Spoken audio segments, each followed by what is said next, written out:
Hello everyone, I am Aastha.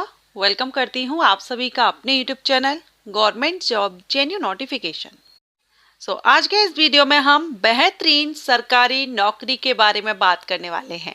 Government job opportunity all India के candidate के लिए, आप किसी भी स्टेट से बिलोंग करते हो, आपने किसी भी स्टेट बोर्ड या सेंट्रल बोर्ड या यूनिवर्सिटी से अपनी क्वालिफिकेशन ली हुई है, आप एलिजिबल रहते हैं। मेल फीमेल पीडब्ल्यूडी सभी कैंडिडेट एलिजिबल रहते हैं और ये जो जॉब है ये सेंट्रल लेवल की जॉब है। बेहतरीन अपॉर्चुनिटी मैं क्यों कह रही हूँ, इसके 3 जो पॉइंट है वो मैं आपको यहाँ मेंशन कर रही हूँ, जिससे आपको भी लगेगा कि ये बेहतरीन जॉब अपॉर्चुनिटी क्यों है।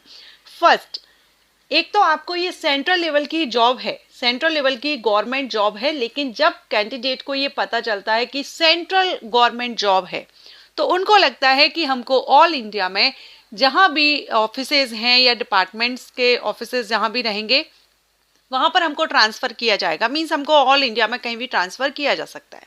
बट ये जो अपॉर्चुनिटी है, ये जो जॉब रहेगी, ये ऑल इंडिया लेवल की जॉब है, लेकिन आपकी इसमें जॉब लोकेशन आपको अपने ही क्षेत्र में मिलने वाली है। जी हाँ, जैसे आपको पता है, थंबनेल से आप समझ ही गए हैं कि हम बात कर रहे हैं ग्रामीण बैंक में क्लर्क की पोस्ट या असिस्टेंट की पोस्ट। तो ये जो पोस्ट रहेगी आपको आपके ही क्षेत्र का जो ग्रामीण बैंक है वहां पर आपको जॉब लोकेशन रहने वाली है। तो प्लस पॉइंट सेंट्रल लेवल की है, लेकिन आपको आपके क्षेत्रीय ग्रामीण बैंक में जॉब लोकेशन मिलेगी। सेकंड, इसमें आपका जो सिलेक्शन प्रोसीजर होता है उसमें इंटरव्यू नहीं होता है। बहुत से कैंडिडेट हैं जिनको इंटरव्यू से डर लगता है, जो ऐसे जॉब चाहते हैं जो जिसमें आपको सिर्फ रिटन एग्जामिनेशन देना हो, इंटरव्यू ना देना हो। तो इस पोस्ट के लिए आपको कोई भी इंटरव्यू नहीं देना होगा, सिर्फ आपको रिटन एग्जामिनेशन के बेस पर ही आपका सिलेक्शन होगा। थर्ड पॉइंट है कि ये जो भर्ती है ये हर साल रिलीज की जाती है, हर साल नोटिफिकेशन आउट होता है। ऐसा नहीं है कि इस साल भर्ती आएगी तो नेक्स्ट ईयर नहीं आएगी या 2-3 साल बाद आएगी। ये जो भर्ती रहेगी ये हर साल नोटिफिकेशन देखने को मिलेगा। अगर आप इस साल आवेदन कर देते हैं या नहीं कर पाते हैं तो आप नेक्स्ट ईयर के लिए तैयार रहिएगा, नेक्स्ट ईयर आप आवेदन कर सकेंगे। 2025 एंड 26 की अगर हम बात करें तो इसका नोटिफिकेशन बहुत जल्द रिलीज होने वाला है। आगे मैं आपको वीडियो में बताऊंगी कब आपको इसका नोटिफिकेशन देखने को मिलेगा।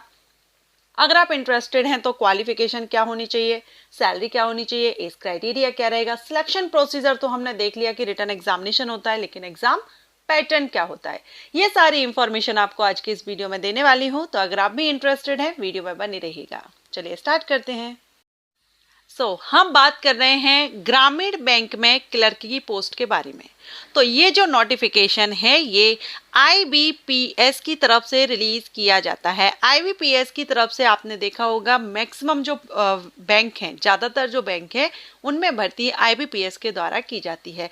एसबीआई बैंक का अलग से निकलता है, अदर बैंक भी अपने लेवल पर अलग नोटिफिकेशन रिलीज करती हैं, लेकिन जो ऑल इंडिया लेवल पर जो भर्ती आती है, एक बड़े भर्ती जो आती है वो आईबीपीएस के द्वारा, बहुत से बैंक होते हैं जो इसमें पार्टिसिपेट करते हैं और अलग अलग बैंक में भर्ती की जाती है।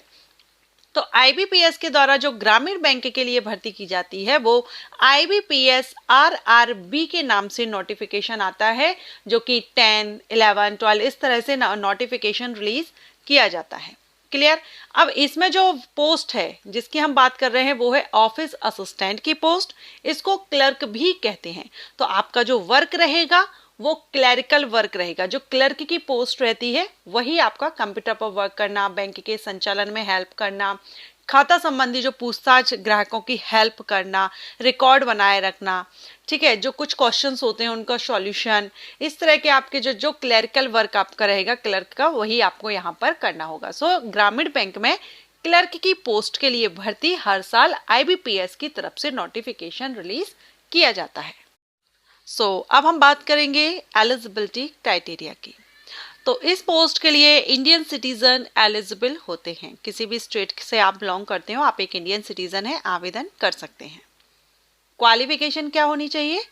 तो एनी ग्रेजुएट कैंडिडेट आवेदन कर सकते हैं। कोई भी परसेंटेज यहाँ पर मैटर नहीं करती है कि मिनिमम परसेंटेज मेंशन नहीं की गई है। अभी तक के जो नोटिफिकेशंस हैं उनमें कोई भी ऐसा मिनिमम परसेंटेज का क्राइटेरिया नहीं रखा गया है। जस्ट आप ग्रेजुएट कैंडिडेट हैं, पास आउट हैं, आवेदन कर सकते हैं।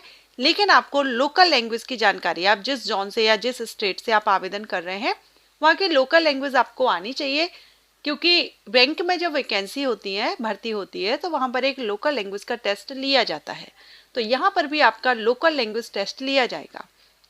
तो आप जिस स्टेट से बिलोंग करते हैं वहीं से आवेदन करेंगे, और वहाँ की जब आप उस स्टेट से बिलोंग करते हैं तो ऑब्वियसली आपको वहाँ की लोकल लैंग्वेज की भी जानकारी होगी।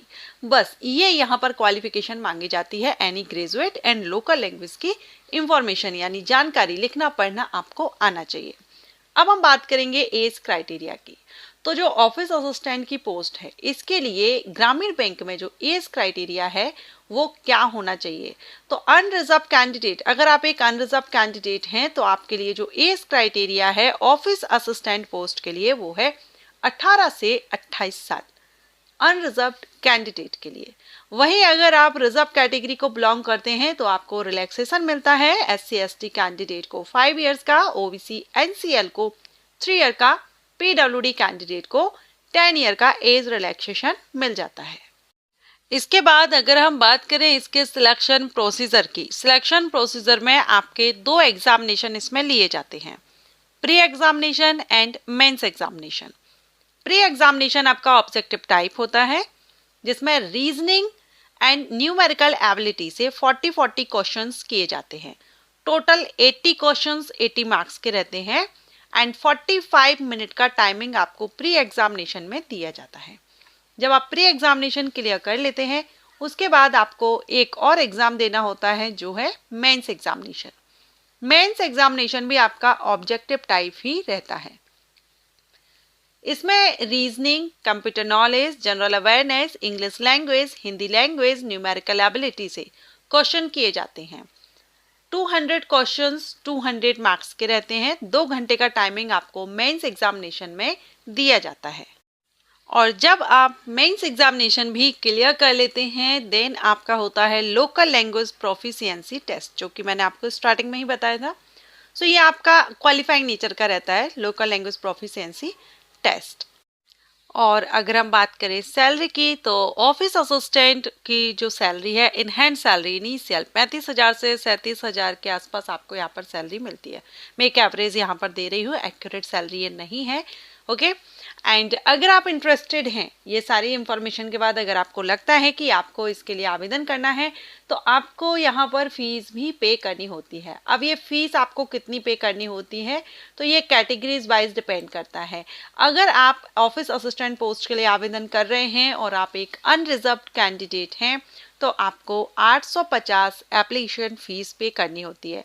वहीं अगर आप SC/ST कैंडिडेट हैं, PWD कैंडिडेट हैं या एक्स सर्विसमैन कैंडिडेट हैं तो 175 रुपए एप्लीकेशन फीस पे करनी रहती है। अब अगर आप 2025-26 के लिए आवेदन करना चाहते हैं तो इसका नोटिफिकेशन कब रिलीज होगा, तो ये आपको इसका जो IBPS की तरफ से नोटिफिकेशन रिलीज किया जाता है और ये आपको जून के महीने में नोटिफिकेशन IBPS की वेबसाइट पर पब्लिश कर दिया जाएगा। एंड इसका जो एग्जाम रहेगा प्री एग्जामिनेशन, ये आपका 30 अगस्त से लेकर 6 सितंबर 2025 तक रहेगा और मेंस एग्जामिनेशन आपका नवंबर 2025 में रहेगा। सो हर साल जो नोटिफिकेशन रिलीज होता है वो जून के महीने में रिलीज कर दिया जाता है। तो जो भी कैंडिडेट इंटरेस्टेड है IBPS की वेबसाइट पर जाकर के अपडेट रहेगा जून मंथ में। आशा करती हूँ ये सारी इंफॉर्मेशन जो भी आपको इस वीडियो से मिली है, अगर आपको ये पसंद आई हो या ये जानकारी आपके लिए हेल्पफुल रही है तो वीडियो को लाइक एंड शेयर जरूर कीजिएगा। अदर किसी पोस्ट के बारे में, job profile, courses, entrance exam से रिलेटेड अगर आप वीडियो चाहते हैं तो कमेंट करके जरूर बताइएगा। Thanks for watching.